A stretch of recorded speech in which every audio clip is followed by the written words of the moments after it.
Moisés y el Mar Rojo, un milagro que cambió la historia. En el corazón del antiguo Egipto, donde las pirámides se alzaban como testigos del poder faraónico, nació un niño destinado a cambiar el curso de la historia. La sombra de la esclavitud pesaba sobre el pueblo de Israel, y en medio de la opresión, un acto desesperado de una madre marcó el comienzo de una odisea épica. El faraón había decretado la muerte de todos los recién nacidos varones hebreos, pero la madre de este niño valiente y llena de esperanza confió en el río Nilo para proteger a su hijo y lo envolvió en una canasta de juncos. Dentro yacía un bebé que desafiaría la tiranía del faraón. Miriam, la hermana mayor, observaba desde la distancia, cuidando en secreto el destino de su pequeño hermano. La canasta llegó a la vista de la hija del faraón, quien, intrigada por el misterioso paquete, ordenó a sus sirvientes que lo trajeran. Al abrirlo se encontró con los curiosos ojos de un niño. El corazón de la princesa se conmovió, y en ese momento el destino del niño quedó sellado. Ella lo llamó Moisés, en un acto que desafió las leyes de su propio padre. Moisés creció en el esplendor del palacio, entre lujos y privilegios, pero su corazón nunca dejó de latir al ritmo de las historias que su madre biológica le había contado en secreto. A medida que crecía, se volvía cada vez más consciente de la esclavitud que su pueblo sufría. Un día, al presenciar la brutalidad proveniente de un esclavista egipcio, la chispa de la justicia se encendió en su interior. En un arrebato de ira y compasión, Moisés se enfrentó al egipcio y en el conflicto terminó tomando la vida del maltratador. La noticia de este acto se extendió rápidamente y el faraón, enterado del incidente, buscó la vida de Moisés.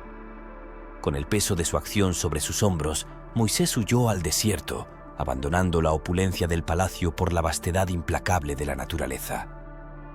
Así comenzó la siguiente etapa de la vida de Moisés. En Madián encontró refugio y amistad en Jetró, un sacerdote local. Ahí Moisés llegaría a la edad de 80 años, pasando 40 de ellos al lado de Jetró, al cual convirtió en su suegro casándose con su hija Zipora. Se convirtió en pastor de las ovejas de Jetró, alejado de la intriga palaciega, pero no del llamado que resonaba en su interior. En medio del vasto desierto, Moisés aprendió a escuchar las voces del viento y a comprender la llamada susurrante que le pedía regresar a Egipto y liberar a su pueblo. Un día, mientras guiaba el rebaño hacia los pastos, una visión extraordinaria lo detuvo en seco. Una zarza ardiente iluminada por una luz divina no se consumía. Intrigado y temeroso, Moisés se acercó. La voz de Dios emanó de la zarza, confiándole la misión sagrada de liberar a los hebreos de la esclavitud egipcia. Moisés, sintiéndose abrumado y sin poder negarse a la voluntad divina, aceptó el desafío.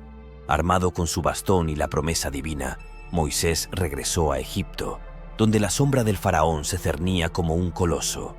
Junto a su hermano Aarón, enfrentó al faraón, exigiendo la liberación de su pueblo. Sin embargo, el corazón del gobernante estaba endurecido, y la tierra de Egipto fue testigo de prodigios asombrosos. Desde las aguas convertidas en sangre hasta las plagas de langostas, cada maravilla era un eco del poder divino. La confrontación culminó con la última de las plagas, la muerte de los primogénitos. En medio de la desesperación y el lamento, el faraón finalmente liberó a los hebreos. La noticia se extendió como fuego en la paja, y el pueblo, guiado por Moisés, se embarcó en el éxodo. Pero el faraón, arrepintiéndose de su decisión, persiguió a los fugitivos con un ejército formidable. Ante la encrucijada del Mar Rojo, la fe de los israelitas fue puesta a prueba, pero el bastón de Moisés, extendido sobre las aguas, desencadenó un milagro. El mar se abrió en dos, revelando un camino seco a través de las profundidades. Los israelitas cruzaron asombrados y agradecidos, mientras las olas se mantenían como guardianes de su escape. Cuando el ejército egipcio se aventuró en el lecho marino, las aguas volvieron, sepultándolos en el abismo. La liberación de Egipto marcó el punto de partida de una travesía más profunda. El monte Sinaí se erigió majestuosamente en el horizonte, y Moisés, convocado por Dios, ascendió a la cima. Allí, en la soledad de la montaña, recibió las tablas de la ley, inscritas con los mandamientos divinos que serían la guía moral y legal de la comunidad.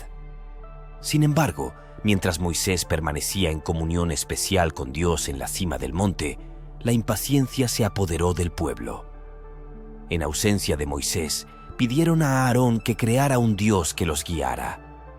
Cediendo a la presión, Aarón esculpió un becerro de oro, y el pueblo lo adoró y ofreció sacrificios, cayendo en la idolatría.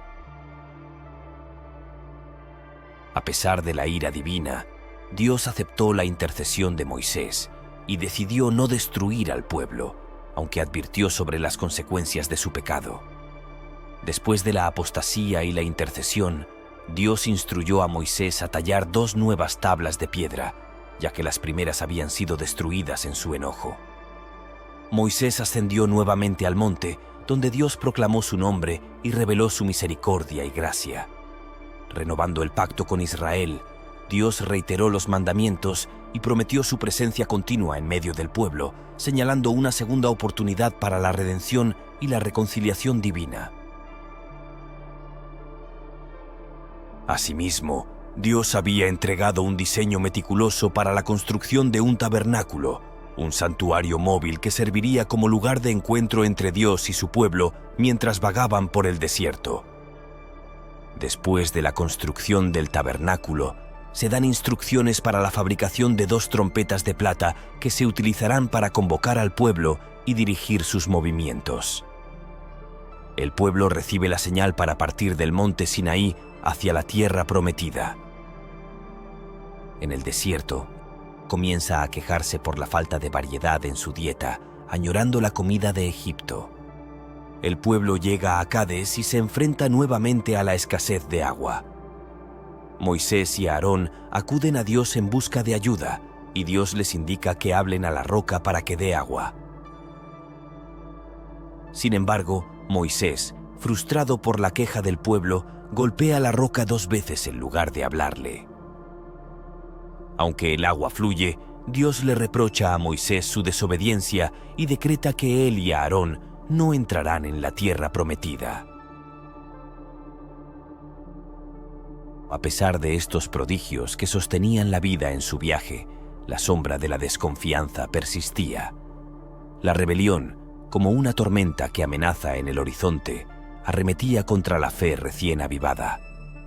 Moisés, el líder que había enfrentado faraones y abierto mares, se veía ahora desafiado por la incredulidad de aquellos a quienes había guiado hacia la libertad.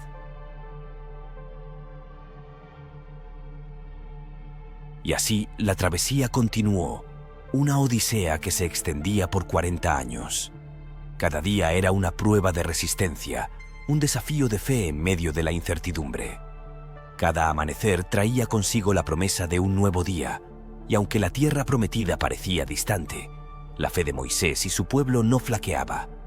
Mientras el sol se ponía sobre el horizonte desértico, la historia de Moisés y su pueblo se convertía en un relato de perseverancia, fe y la constante promesa de un mañana mejor.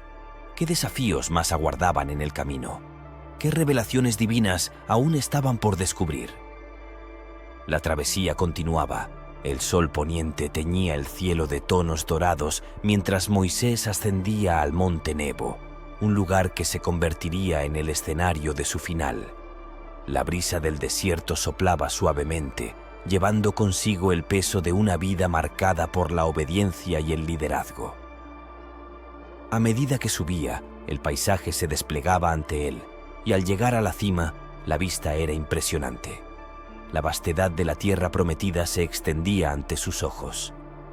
Allí, en la cumbre del monte, Dios se encontró con Moisés para mostrarle la tierra que había anhelado durante décadas. La tierra prometida, la culminación de un viaje que comenzó con la liberación de Egipto, ahora se revelaba en toda su esplendorosa belleza. Sin embargo, a pesar de la visión majestuosa, Dios pronunció palabras que resonarían en la historia. La tierra estaba allí, palpable ante sus ojos, pero la entrada sería negada a Moisés. La sentencia divina estaba vinculada a un episodio anterior en Cades, un recordatorio de la importancia de obedecer las instrucciones precisas de Dios. Moisés, el líder incansable, el profeta que había hablado cara a cara con el Todopoderoso, tendría que dejar esta última bendición a los que le sucederían. En ese momento, la historia de Moisés llegaba a su fin. El hombre que había guiado a los israelitas a través del desierto, que había hablado con Dios en el monte Sinaí y había entregado la ley al pueblo, cerraba el capítulo final de su vida. Moisés, en la cima del monte Nebo, entregó su último aliento. Dios mismo se encargó del sepelio de Moisés. La ubicación precisa de su tumba permanecería oculta, un recordatorio de la singularidad de este profeta y líder. El liderazgo de Moisés pasó a la siguiente generación, a Josué, quien había sido su asistente y testigo de la fidelidad de Dios.